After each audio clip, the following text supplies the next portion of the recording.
All right, buddy. Welcome to the Walker Report. Dun, dun, dun. The Walker Report. With your host, the two people that have a bigger bromance than Nick and Regan. Did I say Regan? Nick and Negan. Off the comic book. Nick and Regan. Rick and Negan. Rick and... That's what they... I guess say that 10 times fast. Like their bro group. Yeah. Regan. The bromance, Regan. The bromance himself, the bromance. Rick and Negan. Cody, the true walker that walks among us. And of course, J.K. Cline. Yeah. And we're going to be talking all about The Walking Dead here today. Of course, it's the Walker Report, so what else will we talk about? We're going to be going over the 3 episodes that's just been airing. We're also going to be talking a little bit about Here's Negan from the Image Plus magazine. I know everybody likes that one. Uh-huh. And then the 4. I don't think we ever done this in a row. 4 comic books in a row. Mm-hmm. Because they had a little special come on February, which we'll talk about. And I'll say some news, and then I'm going to talk a little bit about these hidden web series and what they're kind of all about. I'm also going to be reading some of these quotes from Negan on here too. So we'll also give our thoughts of where we think the show's going to be ending, and then we'll give some thoughts of where we think the comic book's going to, because that's always fun to theorize. You know, that's what we do. Has insight, dead zombie news reporters. You know what I mean? That's what we do. That's how we get the knowledge going on. Knowledge. So the first thing we're going to talk about is the episodes that just aired. All right. We had Rock in the Road, which is basically Rick and Ezekiel meeting for the first time. Mm-hmm. Because of Jesus. Now, it didn't. How they met was a lot different than how they met in the comics, but it was, sort of the same. The same kind of like speech where Ezekiel was a little off, like he didn't really want to, go right away to, do anything with the saviors. Yeah. But he was more off in the show than he was in the comic book, which we'll talk about. Yeah. And also too in the episode, it shows. They had to keep Daryl hidden from the saviors, and then on this it shows more of the saviors looking for Daryl too. Yeah, like going through everything, breaking down Alexandria. So, I like to look at the show. If you compare it to the comic book, the show it goes in more detail about stuff. So because obviously a show is like an hour long. When you read a comic book, it's about like maybe 5 minutes and 10 minutes if you're a slow reader. Yeah. So they have more wiggle room to do things on Definitely. there.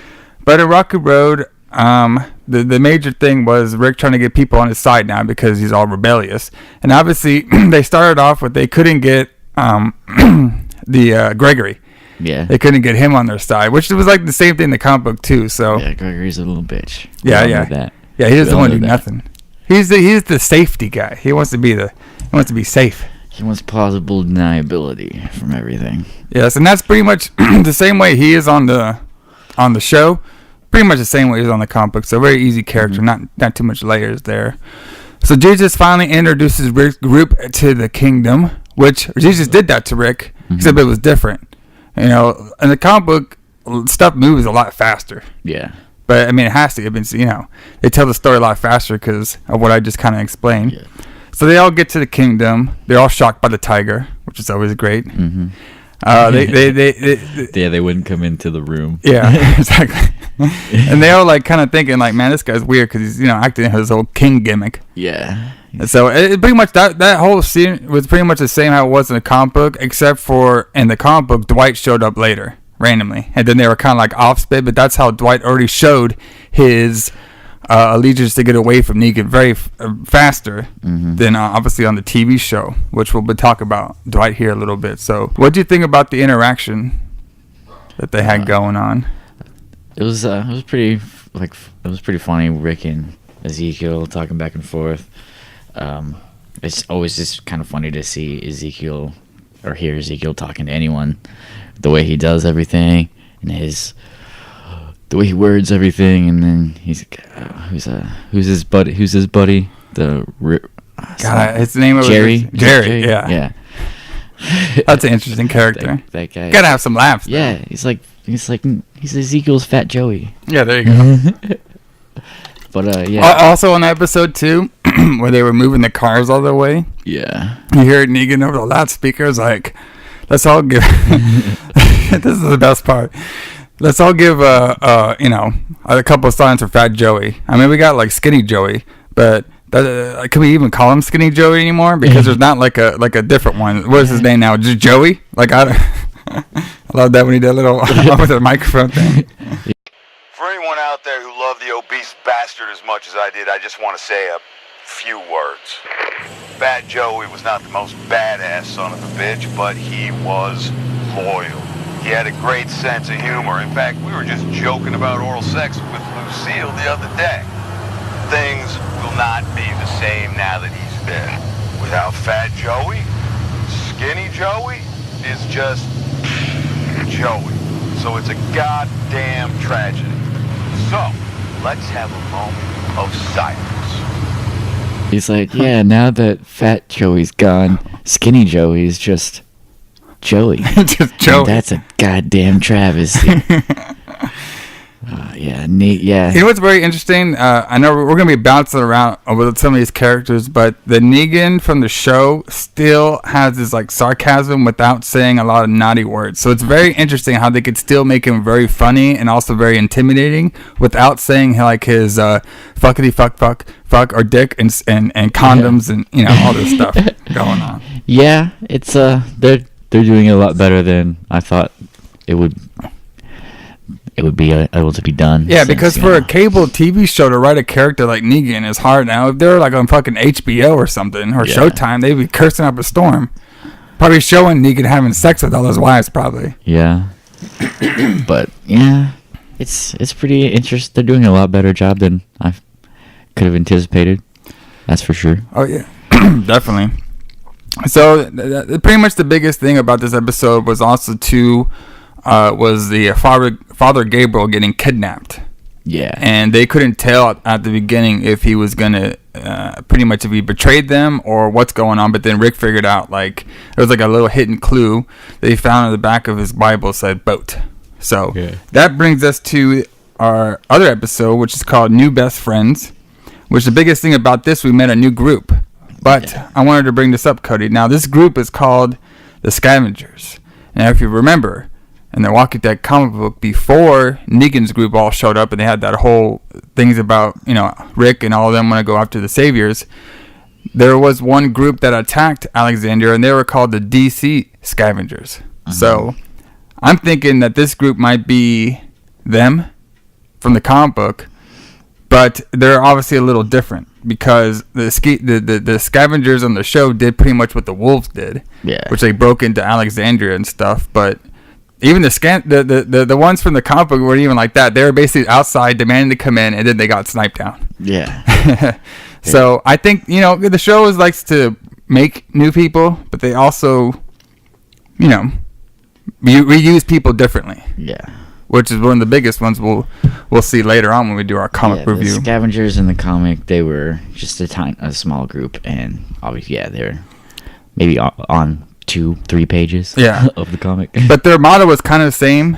Like, we don't do, we just take. Mm-hmm. So that's why I thought they were kind of similar. Yeah. But the leader in the TV show, Jadis, hope I said her name right. And the leader in the comic book was Derek. Now the interesting about this too was the girl that plays Jadis, she said on Talking Dead that her character could have been either a man or a woman. So that also makes me think that, okay, maybe this was the group. They just wanted to expand more on the DC Scavengers because they were led by a guy, but then they probably just liked her performance so well. They're like, we'll just go for the girl. Yeah. So. Because, it's a group that was not elaborated on at all in the comics, so they can do whatever they want kind of with the show. What'd you think about this group? They're like more of a cult than any of the other groups that we've encountered, really. And they have obviously their base of operations is like a landfill. What'd you think about your boy Willis? That was pretty cool. I think his name was Willis, right? Yeah, something like that. Started with a W. Yeah. People are probably gonna be like, "No, it was fucking this guy." It's like, whatever, bro. That's who it was. Well, yeah. Well, can't remember right now, but yeah, he had a bunch of spikes and knives and saws taped to him, and like shoulder pads and a helmet and all other things. Yeah, and it's really cool too because none of this, happens in the comic book. Everybody's always like, "Well, if I read the comic book, it's gonna spoil everything." Not necessarily. Yeah. It's like a whole new story. And one of the things I did want to talk to you about too, maybe at the end, was obviously you know a little bit more comic book stuff than I do. And I wanted to tell you, there's ever like a series, kind of like Walking Dead, where they take the premise from the comic book, but the series is way different. Mm-hmm. So I can't really think of one, but if you can. Now, I'm not counting any of the Marvel stuff, because that's just way too confusing, or DC. Yeah. But we'll figure that out. So also too on this episode, we see Derek, not Derek, Daryl. Yeah. He wants to basically he wants to get away, and he wants to figure it out. Like he wants to try to get the kingdom to be on his side. But he's also too is like he wants to know what happened to Carol too during all this stuff. So he asked Morgan, and Morgan's like, yeah, she left and stuff. But Daryl still holds on to the old Carol, which was like, yeah, if she was here, she would get everybody together, and she would, take it to Negan's door. Morgan agrees with him. Like, she would do that, but that's why she left. But Daryl didn't want to believe it. And this is also the kingdom, too. It's really cool, too, because in the comic book, we didn't really get to see the kingdom pretty much, like, act. Like, we didn't see anybody come to the kingdom and, like, intimidate them. Mm-hmm. But we do on the show, so I really like that too, because it's kind of more of a backstory. Yeah. In the comic, Kingdom's like, I don't know, we should do this. Okay, we're gonna do it, and then they just go off and fight. They start mowing down on those outposts. So they're a little more hard to get on this. Yeah. On this episode. So after all this stuff, we see Daryl and Carol. There's a big old moment with them. I couldn't lose anyone. I couldn't lose any of them. I couldn't lose you.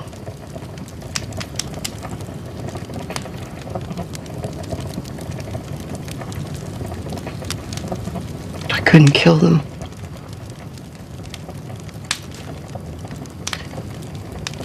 I could. I would.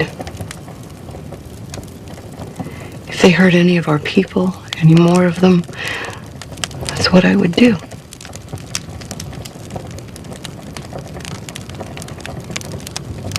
And there wouldn't be anything left of me after that.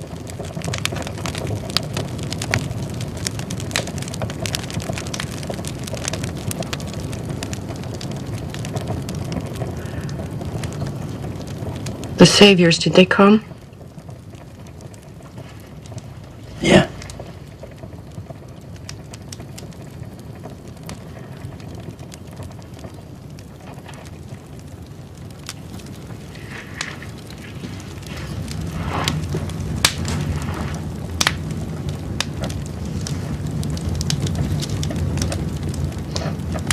Did anyone get hurt?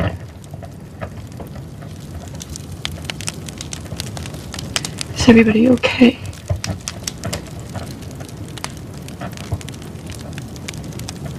Did the saviors...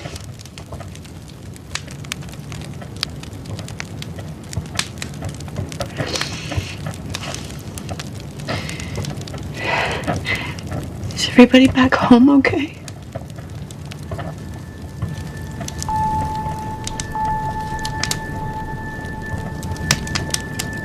Daryl?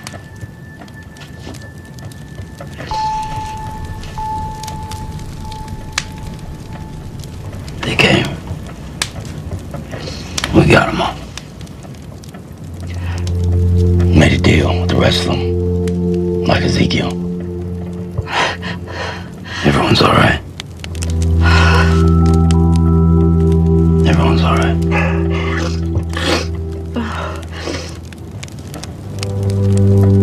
And what did you think about Daryl, telling Carol, like, lying, saying everybody's okay, we made a deal with them? I thought I didn't think he'd do that, but I don't know. I guess he's... Because he listened to what Morgan said when he left, and then, like, the Ezekiel said, too, that she just left. So he's kind of just like, okay, maybe... kind of figure out kind of why she left, and then she gets there and figure out that she just doesn't want to, I guess, doesn't want to kill people anymore. She doesn't want to go down that path anymore. She, I don't know, it's like breaking her inside. She's deconstructing as a person, and she kind of doesn't want to, so she's trying to hang on to some bit.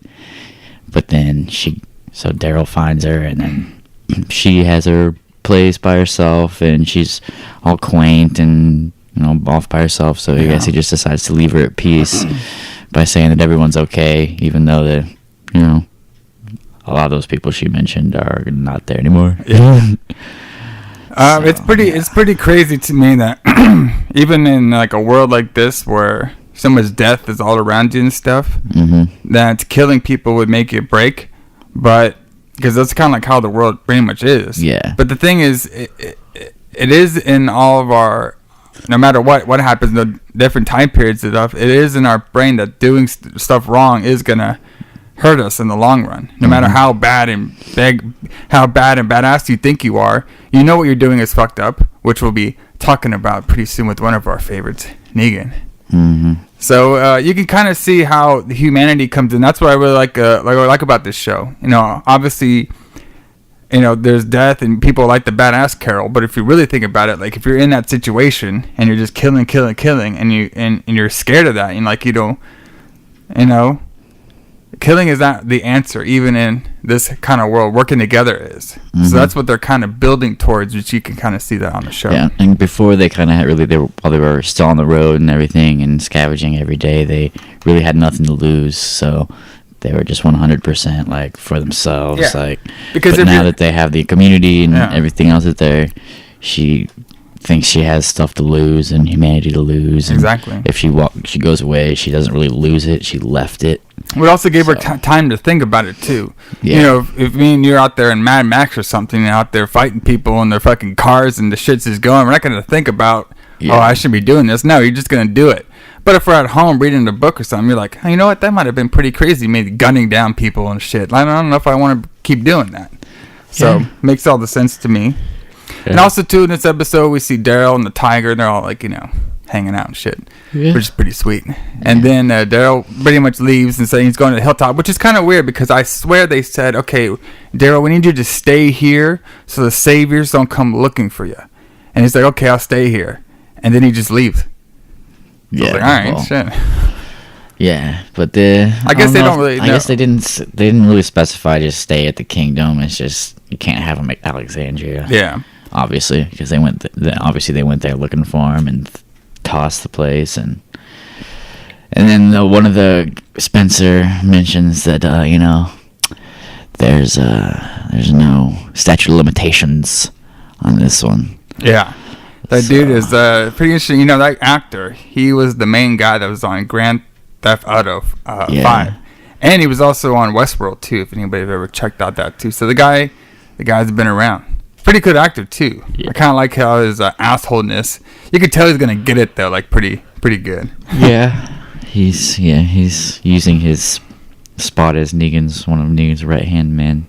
Yes. To his advantage completely. Well, we find out because we also find on this other episode too, the episode that just aired, Hostilities and Calamities. We found out that one of the things some maybe you guys would have missed was when Dwight was talking to the doctor. All right. And the doctor's like, oh, well, Dwight, maybe if you get up enough, enough good with Negan, he'll send you to an outpost. And you could kind of like do your own thing out there. So it's very interesting. Like if you think about it, like, you know, people that live in the sanctuary are, I guess, people that Negan kind of needs to monitor. Maybe he thinks they need a little bit more loyalty push. But the people that live in the outpost, he has to trust them to do to not be monitored by him most of the time. I'm pretty sure he swings by. You know what I mean? But, like, they don't monitor him. He doesn't monitor them like they do at the people at the sanctuary. So yeah, true that. So this whole episode was about your boy, Eugene.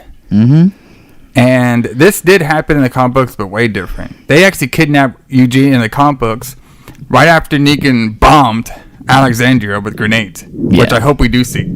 Yeah, sometime in this. That's a cool part, definitely. Really, really cool part. And that was already into All Out War. Like this is already happening, and they kidnap Eugene, and that's when Dwight was saying like, Eugene, hey, I'm on your side and stuff. And then Dwight kind of helps him. The Dr. Spencer actually helps Eugene escape, and they get out of the Alexandria, because this is when Negan was already out fighting Rick's group again. So, but this one is a lot different. Eugene got taken because of that bullet that he made that almost killed Negan in the bat. So Negan shows him around, and he does his sales pitch that he tried to do on Daryl, saying like, hey, you can have all this if you just show that you're useful to me. Right. And then Negan asks like, hey, what are we gonna do about these dead Walker? Like they when they're stuck in those things, they decompose. Yeah. And he doesn't want that to happen because he has to keep putting new ones, and he keeps losing people while he puts them in there. Yeah, he wants to keep the walkers they have in there for protection around the perimeter of their. Which is a great idea. Yeah, you're just using walkers as perimeter guards, and of course, but they're decomposing bodies. So Eugene says, "Hey, we'll just cover them in metal and." They'll last. What a metal line. Right. Just cut over them in metal. Right. So Negan loves that because he thinks it's practical and awesome. Mm-hmm. So obviously Negan's warming up to him pretty quick. Negan seems like a guy that would be easy to like please. Yeah. As long as you like come up with like wild theories and good ideas. But you got to make them happen or else they're dead. Yeah. Yeah. Just keep. Oh yeah. Hate one of those theories not to work. Yeah. So also on this, we see more of the doctor. Mm-hmm. I think his name is Spencer. Pretty sure. Or Carson. Yeah, Dr. Carson. Yeah. Dr. Carson. Now, Dr. Carson was actually pretty big on the comic book. During this time, he was the same role. He was Negan's doctor and stuff. Mm-hmm. And he knew how fucked up Negan was in the comic book, but he actually was the one that helped Eugene escape. Yeah. Very different here on the show, which is always fun. The doctor, the same thing. He's like Negan's doctor, had more of the more of the pleasures of doing things. And he's talking to Dwight, and he's asking if Dwight's girl really betrayed them and let Daryl go. Mm-hmm. Because during all this stuff, Dwight has found Fat Joey's body. Yeah. And he's getting blamed for Daryl missing, because not only is Daryl missing, but Sherry's missing too. Yeah. We didn't even know that at the time. I didn't even know she left, but apparently she did. I don't even know. So she was actually the one that sent that little note saying "Go now." So I'm not sure if she was working with Jesus or if she was just doing that on her own. Well, we found out in this latest episode when she wrote that note that it kind of reminded her of what Dwight was put through. Yeah. With Negan breaking him. And so she didn't want to see that happen again, so she let him out, and she left, and she went back to the house they used to have, and left Dwight that little note, and she said, you probably wouldn't remember, but you said you were going to bring pretzels and beer. He ended up bringing pretzels and beer, so I think he was planning on having them both just run off and go do their own thing, but she didn't believe that he was still in there. Yeah. Dee, we always said that if we got separated, I should come back here and wait for you. You'd show up with beer and pretzels. You remember that? I know. You probably don't.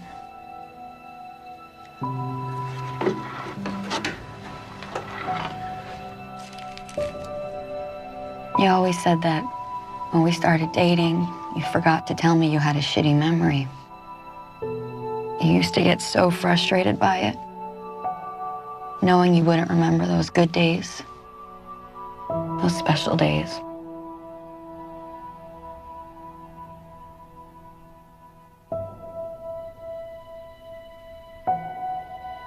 I felt bad for you. I remember you said there was so much you wanted to hold on to, and then it'd be gone. But you're lucky you don't remember things, Dee.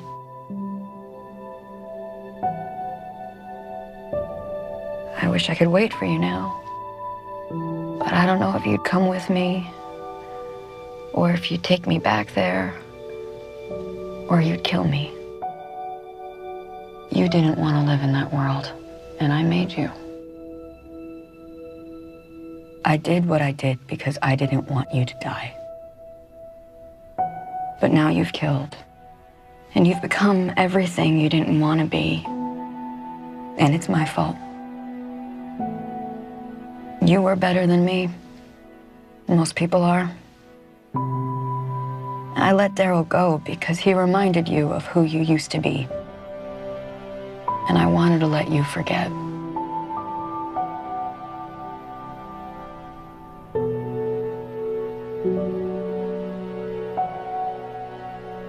I don't think I'm gonna make it out here. But you're wrong. Being there isn't better than being dead. It's worse. I hope you realize that. I hope you get away. I hope you remember the good days. Even just one of them, but I don't think you will. I don't think you'll ever read this. I loved who you were. I'm sorry I made you into who you are. Goodbye, honey. But it kind of shows too, because the show is now going to show more of Dwight going on to probably Rick and all them sides, like he did in the comic book. Now the comic book didn't really have much of a Dwight backstory. It did a little bit because you could tell that Dwight and Sherry were together as a couple. We already knew that. Yeah. But we didn't know a lot of details. I thought this episode was really cool about finding out the details where, you know, at the time Dwight was just, in the comic book, he was just fed up with Negan. Like, he didn't like all that bitching. And he wanted to get his wife away, so that's why he joined. First, he just wanted to know, he wanted Ezekiel's help. And then after that, like, Rick's group was there when they were in that meeting, and then he was like, okay, now I could help out this whole group. Now we might have a chance. The show's a little different. Show's like, he's still under that Negan spell and stuff. He doesn't really have a way, but he probably wanted to go get Sherry and get out of there. But she, you know, like you said, lost all hope in him. And now Dwight is just in this panic of like, well, I got nothing left, so I might as well just follow this Negan guy. But he does have some humanity that he wants Sherry to escape, so he blames the doctor for the letting Daryl go. And that's when we get that scene where your boy Negan chunked him up into the fucking furnace. Yeah, that was pretty badass. I didn't think that was going to happen. Yeah. 'Cause, you know, you'd think since he's the doctor that he'd have, you know, he's pretty damn important. Well, I don't think Negan would be that. Yeah, but he does know now that Eugene could be the doctor. Which is, the only thing about that though is like, Eugene was using the whole line that he was part of that government experiment and stuff, which we already know is a complete BS. Yeah, he pulled the same thing. He did the exact same thing he did to Abraham to get him to help him.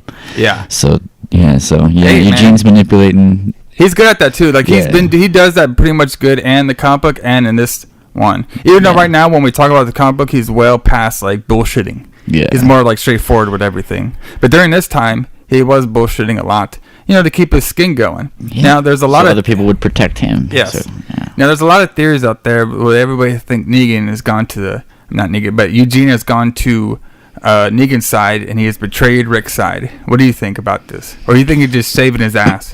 Well, we have there was some stuff leaked that said that someone's going to be switching sides in the finale, and this kind of is happening a little too early. I'm still thinking it might be Carol, just because, I don't know. They're distancing her, and I'm thinking they're doing that for a reason. I thought it would be Dwight. He's the one switching sides. Yeah, but the way they said it was someone from Alexandria and Rick's group was gonna join with the Saviors. But so that's why I was thinking they're distancing Carol for a reason. So I still think somehow Carol's gonna be seduced by the dark side. It could be. You know, it could be. Since we're talking about theories, because she doesn't have. I mean, obviously she hasn't been in the comics for a long time, so her stories could go anywhere. Well, I got my own theory. Check this one out. So, I think it might be Rosita, and the reason is we keep seeing episodes of Rosita pissed, like she's just super pissed all the time. She must have like one of those long periods going on or something. All right, she's just so pissed. Now, what I think is going to happen? Maybe she betrays the group. Goes to Negan, all right, but she wants to do that to get close to Negan, to try to maybe hurt him or kill him. All right, maybe become one of his wives just to do that, but she fails. All right, but we don't know she fails, and we get that famous scene from the comic book where it was actually when Rick and the whole group countered. They found where the saviors are, and they're going to go up to Negan's door at the sanctuary. Rick was going to run into his place. You know, he was going to basically run with the car or truck or something right to the sanctuary so he can let all the zombies come in. Mm-hmm. But the Holly girl, who was alive in that comic book, switched out with Rick, and she's the one that drove the car. And Negan found her alive, and he's like, "Hey, you are Rick squeezed." All right, and she's like, "No, I'm not. I was that fucking Abraham squeezed." He's like, "No, you're lying. I saw you up in the tower." All right, and then they brought her back to Alexandria, and she was a zombie. I think they might do the same thing with Rosita, but I could be wrong. But that's my theory, because I really think we're gonna see that scene sometime. Probably not in these last 2 episodes, but definitely in season 8. So that could be it. I don't know if Negan will take her in any part just because she's the one that shot at him. Well, you know, Negan is kind of a fancy guy like that. He likes that, he kind of likes that when women kind of stand up to him. Yeah. And he needs a new squeeze. He needs a new squeeze. Yeah, he's lost Sherry. Sherry left. So, it's always fun to think. So before we get into, like, here's Negan, I just want to ask you, what scenes that you know from the comic book would you really like to see in this next couple episodes and in season 8? What would be like really cool, like either Rick or Jesus fighting or Negan and Rick fighting or the bombing or? Yeah, I'm looking forward to.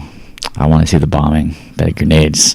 Yeah, that was pretty kind cool. of for no reason. Yeah, it was because it was just like kind of just out of the blue. It's like because I didn't really do anything wrong. Negan was just like, let's fucking blow him up a little bit. Yeah, well, that's the point where up there and like little because he he looks at Alexandria as this little like quaint neighborhood, since they're a suburban house and stuff, and they're living at a factory with a burning oven and these burning irons. And he was basically shitty people walking around. Yeah, well, at that time, I remember that Negan was actually pissed at Alexandria a little, just because they're like he had to keep going over there and like they were causing problems. Yeah. So it's like, fuck, I'm just gonna grenade these fuckers. Yeah. So yeah, that's definitely one I'm looking forward to. Hoping that happens. Now, one other thing is gonna happen. It might even happen at the end of this season. There was a scene in the comic book where Negan shows up, and this is actually the part where he killed Spencer. Yeah. But in the comic book, there was more to that. After he kills Spencer, he's about to leave and stuff. That's when Rick storms out and fucking just starts gunning Negan's people down. And he goes like, "Oh shit, what the fuck?" So he hides and stuff, and they got Andrea up in the tower and everything, and everybody's all shooting at him. And then they had the upper hand, but that's when we figured out that Negan brings people from the outpost whenever he does these meetings to have backup security. Yeah. Just in case they try to do what Rick's doing. And they do that, and they line everybody up in a line, like they did at the beginning of the season. And he's gonna pick out another person to fucking bat down. But before he can do that, that's when your boy Carl shoots Negan's bat and gets him away. So I really like to see them do that scene again, because in the comic book it was like so intense. Like, this is the first time that the Rick's group or anybody is attacked Negan straight on, and then from there they just keep going. So yeah, pretty interesting stuff. So check it out, everybody. It's a Walking Dead show going on, and it's really cool how it's like taking a new path, a little bit slower, more in details with the characters. So definitely fun stuff over there. So all right, so before we get into Here's Negan, just want to let you guys know about these web series. Now, a lot of you out there probably know about them, but if you don't, they're kind of cool because they take place, they're like backstories of like kind of the beginning of the series. Alright, so check this one out. There's one of them. And you guys could probably find these ones on the Walking Dead website, or you could probably look up on YouTube. I'm guessing they'll be there. Okay. So one of them was made in 2011. It was called Torn Apart. And this is what it says. It says, prior to the start of season 2, a 6-episode web series called Torn Apart premiered on October 3rd, 2011 on the AMC website. The web series is directed by special effects makeup artist and co-executive producer Greg Nicotero and tells the origin stories of Hannah. She is also known as the Bicycle Girl, the walker that Rick Grimes killed out of mercy, in whose bicycle he took on the first episode of the Walking Dead series. So this is that creepy girl that popped up that was dead, and he was freaked out about it. So there's another one called Cold Storage from 2012. It's a 4-episode web series. It was released on October 1st, 2012. Said during the apocalypse, Cold Storage follows the stories of Chase as he seeks shelter in a storage facility under the command of BJ, a malicious former employee who hides a very dark secret. The storage unit Chase is given was owned by Rick Grimes. Huh. So it's kind of cool. They have backstories on some random stuff. Right. And then one of the newest ones, was called The Oath. It was in 2013. It says this 3-part web series, this one tells the origin stories of the very famous Don't Open, Dead Inside, which was that locked room that Rick passed by while he was in the hospital. Yep. It's been on T-shirts for millions of years to come. Yeah. So it follows Paul and Catherine as they escape their zombie overrun camp in search of a medical station. The center theme of the series examines the will to survive in the face of deadly death. So, pretty interesting stuff. And of course, they're following that up with the flight one, and also too with Passage. Kind of just little side stories that kind of, those 2 passes and the flight, they go into Fear the Walking Dead. Yep. But these ones were about the Walking Dead stuff. So if you guys want to see some little extra backstories on some creative moments, check it out. I know I am. I'll probably talk about them next time we do the report of Waka. Now, Waka, did you ever finish anything of Fear the Walking Dead? Nope. Dropped off on it, huh? Yeah. The Passage thing. That's true. And then commercials of The Walking Dead now, but meh. Yeah, Fear the Walking Dead, just, I don't know. I'll give it a chance again because we do the show. I might talk about it. I know they released a couple new photos of it, so it looks like it's gonna be a little more intense. And usually a show kind of picks up around the 3rd season, so I'll give it a try. See what's out. It's coming out this summer, so everybody check it out if you guys like it or not. To me, the first season I didn't like it at all. The second one had some cool moments, especially at the end. When that military group found them and everything, and a little more backstories and a little bit more action to it, but it's nothing like how The Walking Dead is. No. So, anyway, let's get into our boy. Here's Negan from the Image Plus magazines. Here's Negan, brother. So when we laughed off with Negan, he was saying all kinds of stuff about his dick. Yep. I love recapping Negan because he's pretty much the funniest one to recap. Yeah. So he's sitting at a campfire and they're all fucking about to get killed and shit. And then he breaks away, he gets it free, and that's when we see how he has a bat now. Mm-hmm. And he's keeping on to his bats.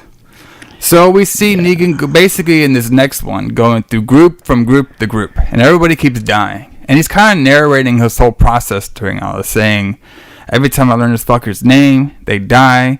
They say the same shit all the time where, I'm going to protect this one, I'm going to protect this one, and a couple weeks later they die because they're just stupid humans, and they keep fucking dying. Yep. So we kind of see Negan's progression of not liking humanity. Yeah. We see where he gets to where he is, and when we meet him in the comics, to where, and in the newest comic, when him and Rick get together, he kind of has a epiphany and whatever. But yeah, we're getting to that point where he just doesn't look at humanity as actual people anymore. They're just like cannon fodder, and And that kind of gets it too when he's all alone, because the people that he was with just died. So he's all alone with himself, and that's when we finally see that this is when he first met Dwight. Yeah. And Dwight's a happy young fella. Oh, how that changes. Still got all his face. Yeah. Still with his girl, Sherry. Yes, Sherry's still all over him. And they got a camp with a few people, and then you kind of figure out that they're basically the original saviors. Yes. Looks like, because he meets them, and Negan keeps calling Dwight stranger, and he's like, I keep telling you my name's Dwight, blah blah, and he's like, well, and of course we know that he doesn't really care. Well, the very interesting thing he said on this one was, he says, listen, I thank you, for letting me in. That was really fucking kind of you and shit. But the reason I'm so standoffish is because I'm around people that die all the time, so I really don't want to know your name. I'll remember your name if you survive more than like 3 weeks. If you last long enough, I'll learn your name. Yeah. So we see also during this time, like, Dwight and Cher are like super in love. You know what I mean? They're all like on each other, like humping in front of each other and shit. That has to be awkward. Yeah. Like, imagine if you're at a group and, like, your wife died and all that shit, and you're seeing this guy get some fucking action, the zombie apocalypse. No wonder Negan was pissed off. This motherfucker just guys, get a room, man. Come on, man. We're doing this to people. So, they're doing all the love thing, and then after a while, you could see Negan saying they found the place. Mm-hmm. And obviously the place is going to be the sanctuary, the factory. Yep. And he's like, well, we could probably keep this place for around winter time, and it's going to be. He said it's going to be scary as fuck during the nighttime. Yeah. But at least it'll keep us from the winter and stuff. And then at the end, you see them all bashing all the zombies everywhere, and he knows everybody's name. Yep. So he could tell that this is a group that he's going to be with. Yeah. Now it's going to be very interesting on the episodes to come of how he gets this philosophy of being the king. I'm guessing because he's the guy that found this place, and he's the one that was leading everybody what to do. Yeah. That maybe it's one of those things where it's like, if you have a big group of friends, right? Yeah. And let's say like it was me and you, right? And we're all out, and I know everywhere to go. I know everything everybody's doing. Technically, I would be the leader for that night. All right, I'd be like, Cody Walker, give me a Jack and Coke, motherfucker. My dick's over here and shit, to speak like Negan. So maybe everybody just automatically, when he made this sanctuary, maybe he became the leader. Yep. Just automatic. And then through that, maybe over time, he found crazy fuckers to follow him, and he just created himself. All just kept leading. Yeah. They probably started out as this small, group, and they start following Negan because he finds them this place and whatever. And we also see that obviously Sherry's starting to take a liking to Negan because we see them in the bathroom. So it looks they kind of just looks like they might have just had a little cheating moment. There's a funny line with them. He's all like, Keegan's like, I always liked hotels. Sherry's like, yeah, I like what goes on inside hotels. Yeah. Damn, that girl's horny. Yeah, so it looks like they just had a little, moment. So contrary to the TV show, it looks like Sherry's really into Negan at this point. We'll talk more about Sherry here to come. And so that looks like that's happening. So it kind of looks like he's just going to have this small group that he inherits, and then he just keeps finding more people, and that's how he gets this huge group that's all unquestionably following him. Yeah. So. There was a really funny line I forgot to go over. I gotta read it. I got the book right here. So check this out. So Negan is very impressed with Dwight's crossbow. Yes. Yeah. All right. And then let me see where he says it at. This is a really funny line. Okay, here it is. Let me read it from his mouth. It says he's talking about the crossbow, and he's talking about everybody, and he goes, okay, you're right. Okay. So he's talking about Dwight's crossbow. It says it's like a condom you can wash out and use again. Oh, really? Like anything reversible? Don't know why I had to mention the condom. Just trying to be crass. And Dwight's like, I got used to it. So yeah, they're all kind of getting used to Negan's comparison. His Neganisms. Yes, I think so. So it's really cool. We're actually seeing a really good backside to Negan of how he's coming to be. That he's very important. Yeah, that he's not too much different than all the characters that we've followed this entire time. It's just he got, I guess, I don't know. He's always been. Well, he's always kind of been an asshole. Yeah. So we are going to see how... It didn't really change that much. Well, the thing that's going to be very interesting coming on this here, Negan, is to see how he got all his rules to be followed. Because he does have some weird rules. I mean, why does he need this many wives? Why does he does it because he likes it. Yeah, that's what we find out. But how is that we find out that he was an asshole since the beginning, so he's just continuing to be an asshole, but he just has power now, and he has people following him. Yes. I mean, he was like a PE coach for middle school kids or something like that, or something to that effect. So, now he's a leader of a whole group and a leader of a region after he starts getting the Hilltop to follow him and Alexandria to follow him. So yeah, he's getting power hungry, of course, and that probably makes him a little more evil, but he's always been an asshole. So I think so he'll just be muscling people around, I think. So he'll just use his asshole like a certain orange person that became president. There you go, just using their assholeisms and stuff like that to bully people into following them. Yeah, a lot of people too, like Negan, probably have a big ego complex because of all the stuff he says. He says it all for shock value, and most people that say that stuff for shock value, they want a reaction. Yep. So it's gonna be very interesting to see how he gets all that stuff, and he gets the intimidation, because right now it just seems like it's just some fun-loving guy that says random shit and is really good about military tactics. Yeah. So it's going to be very interesting to see that kind of friendly guy turn into like a fucking dominant leader. Yeah, definitely. Because we see the funny side of Negan, we haven't seen the dark side yet, which is coming up probably pretty soon. Not really. Just kind of a... we have kind of seen like a little dark side, but it's not really anything like what he gets into. It's just him kind of just... not caring that much, and him kind of just being an asshole from the start, especially too. Like we meet him, he's already like cursing at kids and cheating on his wife. Yep. So so we get on to the Walking Dead comic book, and where we last left off was the Whisper Wars 5. So we're ending up the Whisper Wars now. Mm-hmm. So at the end of this, we see Negan, he's actually burying Lucille, and so rest in peace, Lucille. And at the time he's saying like he wish he gave his wife a proper burial. He wish he didn't leave her to let her rot there. Yeah. And he's basically apologizing to her, saying, I hope there's some young guy in heaven banging your brains out. Yep.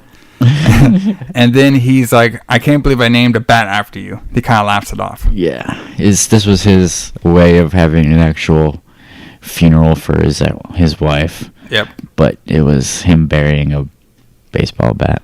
And there you go.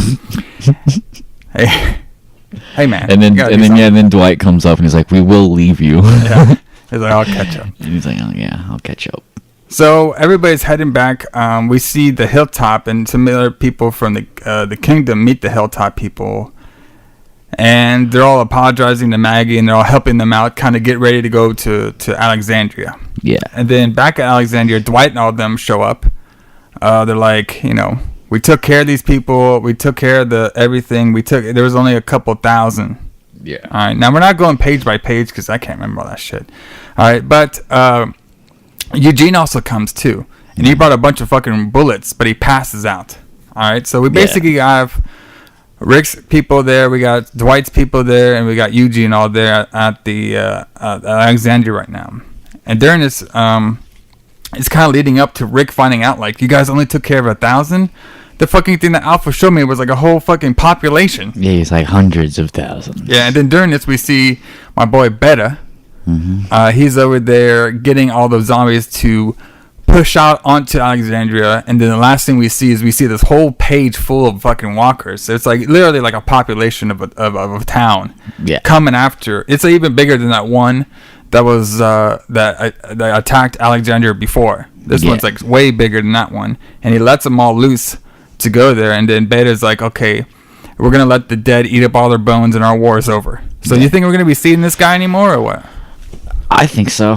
I mean, him and there's at least him and a couple other two guys that I'm guessing drag him on. Yeah, he's like the new leader, obviously. Yeah, he's obviously the new alpha. Now he's all way fucked up though, because he got beat the shit out of with that bat, so he can barely walk.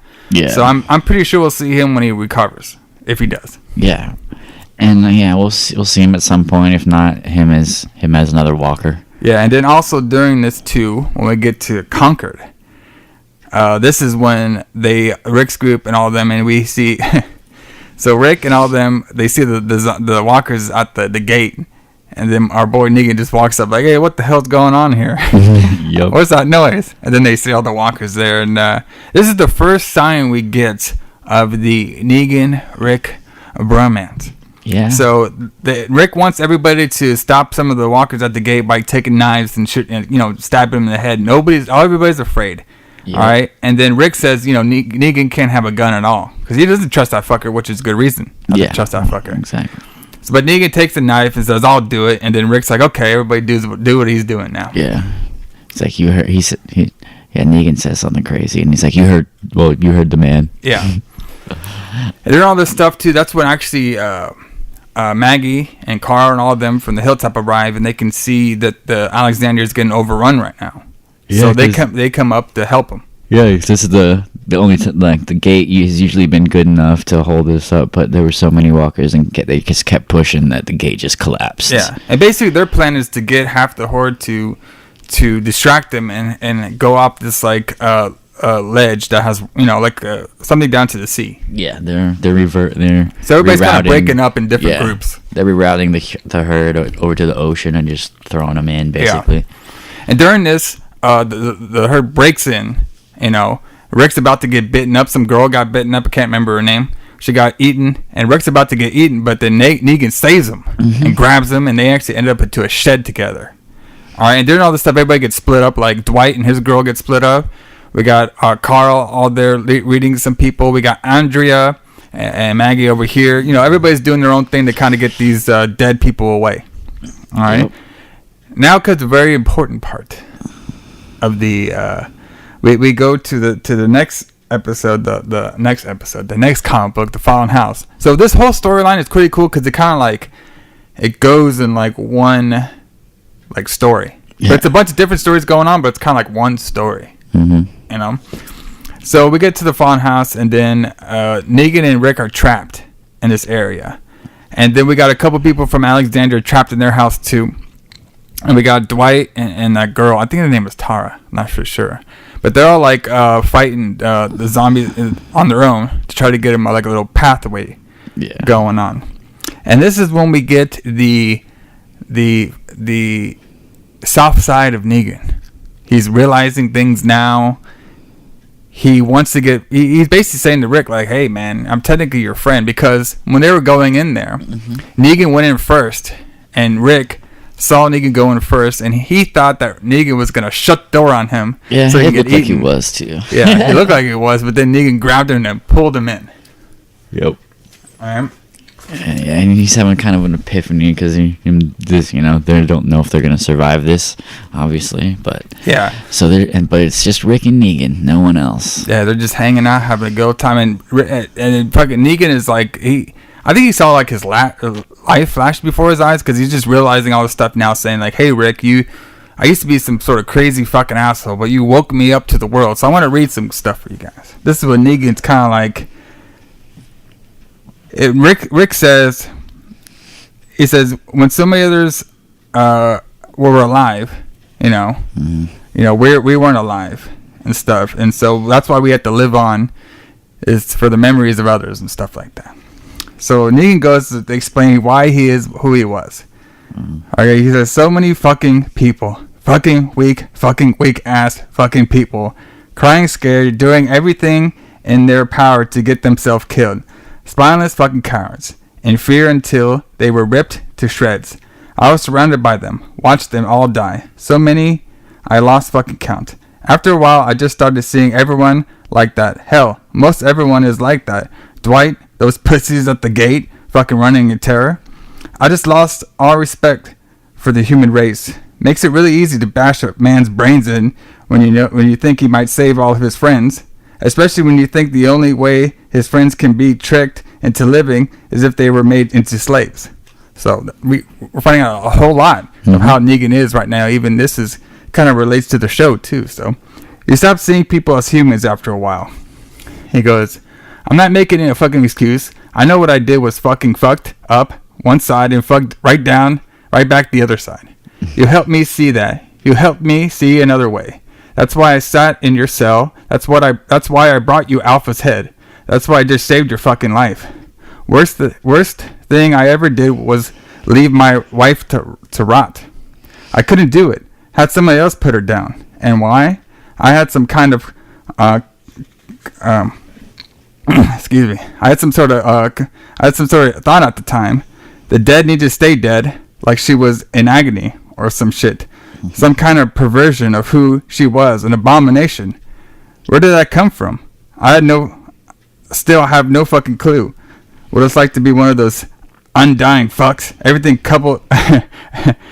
could taste like fucking pumpkin pie, and it could be like a never-ending nail. What the fuck? A never-ending Neil Young concert in your head for all. I don't know if I like that. Neil Young concert in your head for all I know. Fucking light shows and shit. But no, she was put down, and I don't even see it. If I ever stayed in their area for weeks, never went back to do the right thing. So basically, he's saying he just left his wife there, and never was able to put her down his own, and he feels, a lot of regret about that. I couldn't see her like that again. I couldn't put her in the ground, put her to rest. She's a pile of dry bones rotting on a fucking floor. My wife because of me. So, a whole lot we learned from Negan and that whole big speech he did. We figured out why it was really easy for him to bash Glenn's face in with the bat. We could kind of figure out why he treated people like he did. And we also figured out why he doesn't trust anybody and doesn't really show any love anymore because of his regret of what happened to his wife and basically everything. So I thought that was very cool. Yeah. Opening up to the Negan character. And what's really cool about that, it actually related to a lot of what's going on in Here's Negan. So yeah, definitely. That was, and they were mentioned in the letters of that that it was kind of meant for both those to kind of come out around the same time. So yeah, it's a good look into how Negan, his brain works. Yeah, I really like how he explains things too, like those fucking undead fucks, those fucking pussies at the fucking gate. It kind of reminds me if I was talking or something like those fucking pussies at the gate couldn't do what's right. So after all this stuff, everybody's kind of doing their command and they're getting the walkers away, and then we see the saviors, which we talked about in Walker Report 5. The saviors were up to stuff. Sherry and all the saviors wanted to take over Alexandria because that's the way the sanctuary works, I guess. And the leader, one of the leaders is Sherry, which we were talking about earlier. Yeah. So, which is interesting. So it's kind of neat to see where some of these characters can go when it comes to the TV show Here's Negan and the comic book too. Sherry from the TV show, she's gone right now. We don't know if we're going to be seeing her again, but it'd be really interesting if we do see her again and she actually is the leader of this group. Even though she seems more tough in the comic book than she does in the in the show, but you never know. So they're all looking there. We had the guy with the glass eye. Yeah. And he's pretty much like the heavy. He's like the hand, and they're all like, we'll go in when they're about to. He's like saying the time is very close for us to take them right now when they're most vulnerable. And that gets us to the one that just came out, Opportunity. Yeah. Very interesting episode. This one had a lot of action too. It's really cool when like a comic book have a lot of action. It had those, what do you call that when you had all the little boxes?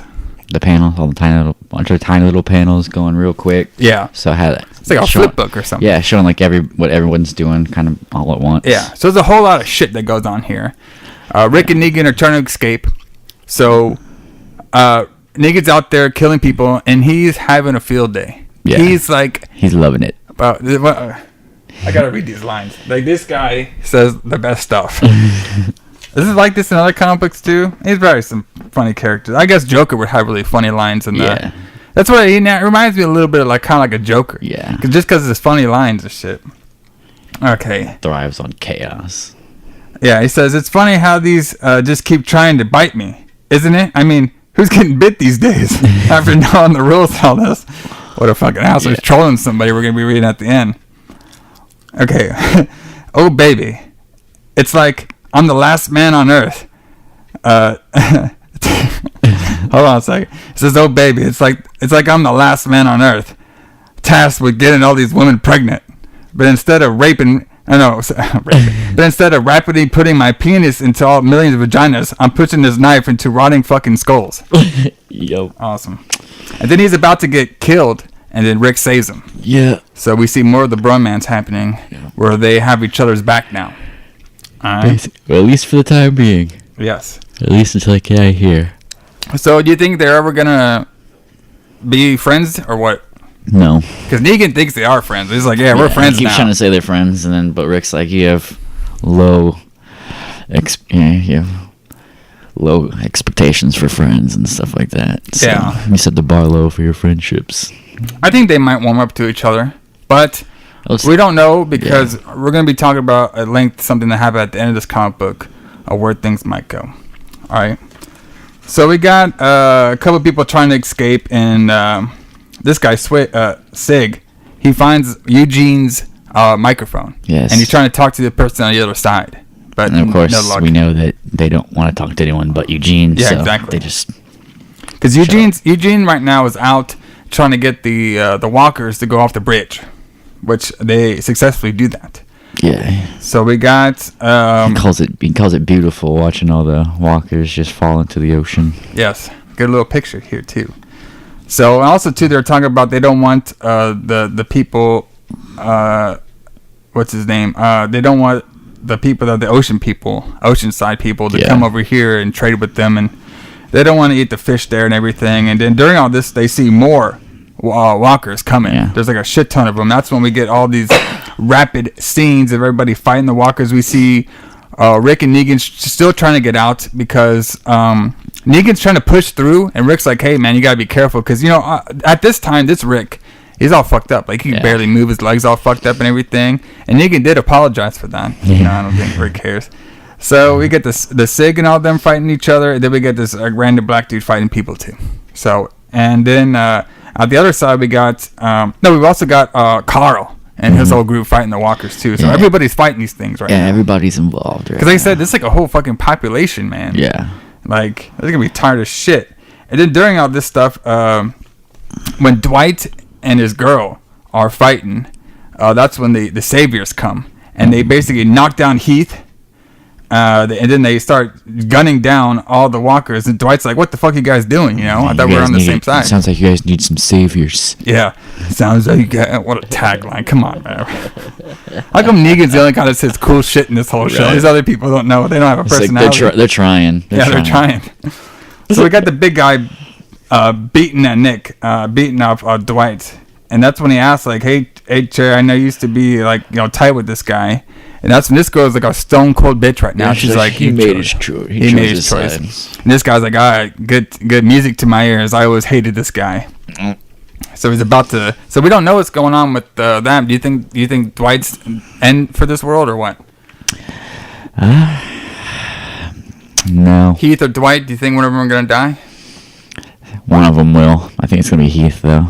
Yeah, I think she might spare Dwight, but I'm not too sure about that. She said that. It's hard. When you love somebody for so long, it's hard to see somebody like kill somebody. He might get his ass whipped, but I don't know if Dwight's gonna die because Shara will come in saying that's enough, or I don't want. She might use him as like a whipping example. Yeah, just whip his ass every once in a while, kind of like what Rick did with Negan, locking him up. So, Good. Yeah, we'll see. Because the problem is, women are a little bit more. I don't know, sound like that kind of guy, but women are a little bit more emotional when it comes to that kind of stuff. Yeah. So it's just a proven fact. So we'll see what happens. You never know. She could just be stone cold now, and just like kill his ass. We'll see. Did she go alpha on us or not? We'll find out. Yeah, that's true. Yeah. There you go, alpha. She don't play around. Well, no, she was starting to like Negan a little bit, so she did kind of warm up. Got herself killed. And during all this, we get Michonne and Jesus and stuff, and now they're kind of helping out. They're helping out Maggie and that Dante guy, which Dante is still trying to get in Maggie's fucking what. Yeah. But we already talked about that, him trying to get up in her pants and shit. So this is when we get our big scene. Some of the walkers are all over the place, and Eugene says, I'm going to go, and he has this plan to basically go through them and have them all follow him so they can fall off the cliff. And he does that. He just goes and does it. But the problem is he's really tired now. Yeah. Because he said he was a little tired and stuff. And then he actually falls off his horse. And then during all that, the only person that saved him was Andrea. Mm-hmm. And she shoots everybody, and they're all shooting stuff. Then she goes to rescue Eugene. And after she goes and rescues him, they kind of like fall off the horse together. And then they have some other people help them out, like kind of like clear a path to try to shoot out some of these dead fuckers. But they all kind of get attacked. Like, it looks like they're kind of like in a little circle, and then they jump on the horse, and then they run off the horse. All right, and then Eugene and Andrea escape. But the girl looks at Andrea, and apparently Andrea, Rick's version of Michonne, here in the comic book, the two people that said, we're survivors, we don't die, just like what Michonne told Rick on the TV show, her fucking neck has been bitten.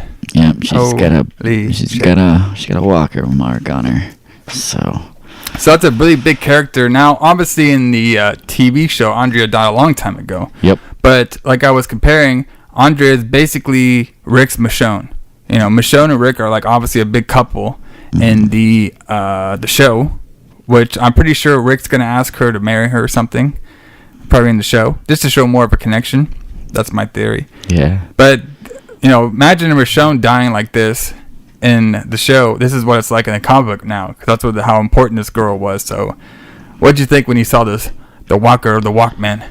I mean, yeah, I figured if there was going to be a big death, it would be her, since, I mean, she doesn't.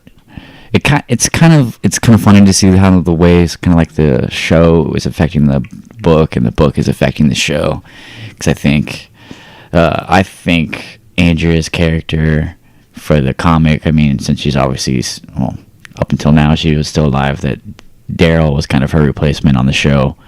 Kind of, she's like, but not obviously not like Rick's love or anything, but just someone who's really good and really good at surviving. And since Andrea's pretty much like a sharpshooter, a sniper, and she's good on the horses, she's good on everything, she's good at everything. So it's kind of like Daryl on the show. But so yeah, this is kind of like losing. It would be like losing Daryl, kind of. So this is, it's gonna suck for them because she's one of their leaders, one of the top people. Obviously, Rick's lady. Yeah. So. Well, also too, it's gonna show like Rick. You know, this is like another person in his life that died. Like this is gonna be the third girl. Mm-hmm. You know, he started off with Lori in the comic book too, and she died in the prison. And then he had that one girl from Alexandria with the kid, and she died. And now the one that he probably was most closest to, Andrea, now she's about to die. So this might bring Rick over the edge, you know, or maybe to a darker place. Maybe this is what eventually makes him and Negan friends. Yeah, exactly. So because Negan is, if there's anybody that can relate to this style, it's probably Negan, because he had the one of the lovers of his life, you know, die. And what if Andrea dies and Rick never finds her body or anything? Yeah. You know, it could be the same thing as Negan. And then, you know, what if Rick turns to the dark side? What if he gives up on humanity like Negan did? So yeah, it could be what if Rick turns out to be the ultimate villain after everything? Because they did say you can die a hero, or you can make yourself live long enough to be the villain. Joker said that, right? I can't remember. No, that was Harvey Dent. Harvey Dent. Yeah, that's right. There you go. See, Rick is now the new Harvey Dent. All he has to do is burn his face off and be perfect. Yeah, you just got to get the iron. There you go. Go back to the sanctuary and get the iron. Yeah, so any thoughts of where the comic book's going to be going? Well, obviously we're going to have some big changes coming up. We'll be losing some people. Going to have to be rebuilding Alexandria and the Hilltop. And you think you're going to fight up all these walkers or what? I think they'll be dealing with these stragglers for a little while. Yeah. At least for a few issues. You think Beta and all them are going to attack, or they're just going to stay out for a while? I don't think there's enough of them left. They're going to have to regroup. Yeah. Saviors, do you think they're going to be taken over? No, I don't think there's enough of them. And I think Rick and Negan together is going to look a lot stronger to other people than Sherry. Okay, so if it's just the group they have right now, and they take care of Dwight or whatever, and they find Rick and Negan, do you think they just execute Negan right away? Because you know they have to be pissed off at this guy. Yeah, I would think so. But I don't think that's gonna happen. I think they would want to. I think what they're gonna do is Sherry and all of them. They're gonna like kidnap Negan and like maybe possibly try to like torture him or something. And before they could do that, somebody helps him escape or something. So that could happen. But I could see something like that. You know, that's gonna happen because the Savior. I mean, if they hate Dwight, they're gonna super hate Negan. Yeah. Especially that Cheryl girl. She's gonna super hate this guy. Oh, yeah. I don't know if she even knows if the guy's alive or not. I'm guessing she does, but I'm not really sure. Yeah, because they've kind of been they're the ones that have been at the sanctuary. They haven't really followed anyone there since the end of All Out War. It's basically just been focusing on the time jump and the Whisperers and all the progressions the communities made during the time jump and all that kind of stuff. They didn't really ever focus on the sanctuary. Yeah. Because I don't really think... Because, I mean, they were trading and stuff with the sanctuary, and obviously they had people from the sanctuary living in the other communities, but... Yeah. I think the sanctuary just wanted to... with the Sherry and all of them, they just wanted to take over. Like, I guess they... Because remember we were talked about it, they were kind of like the bastards of all the communities. Yeah. Like, not a lot of people wanted to do a lot with them just because of their bad reputation. So they kind of got fed up with everybody and just like, well, fuck it, we're just going to take over everything. Yeah. So apparently that factory must have some sort of chemical in their brain that must think they have to take over everything. Yeah, they get the pinky in the brain syndrome. Yeah.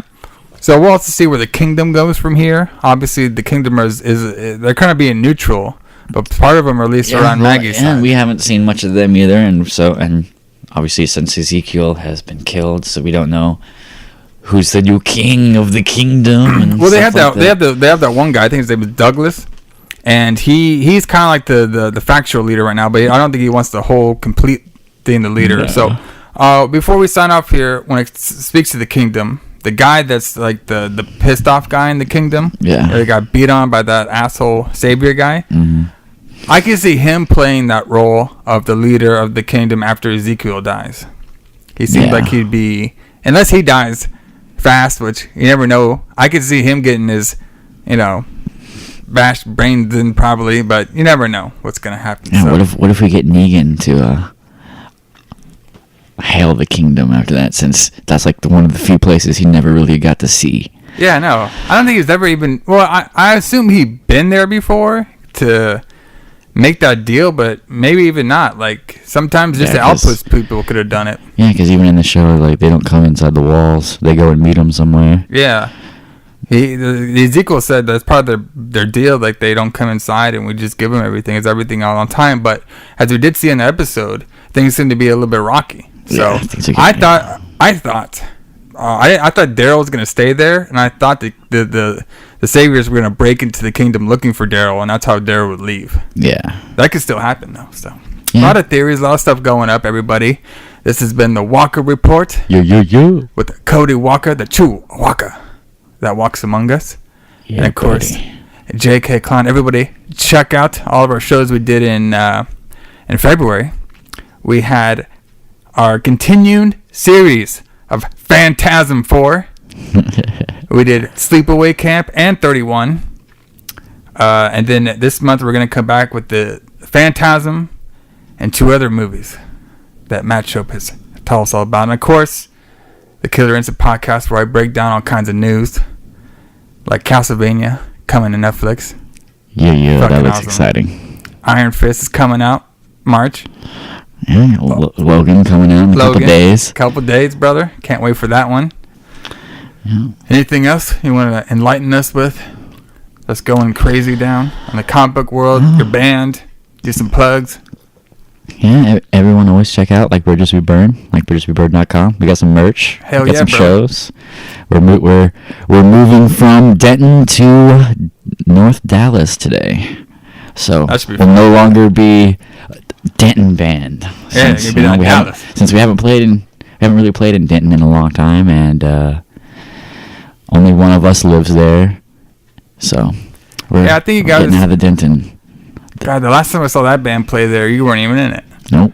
So we haven't played in Denton since I joined. There you go, brother. There you go. Anywhere where can they find you at? Our next show is only next show is booked in April 8th in San Antonio. So if we got any San Antonians around. We'll be at Jack's on April 8th. Boom. Check it out. Jack's, April 8th. And we got all our music's on Spotify, Pandora, iTunes, Google Play, like Bridges We Burn. There you go. Go buy some shirts. Go buy some CDs.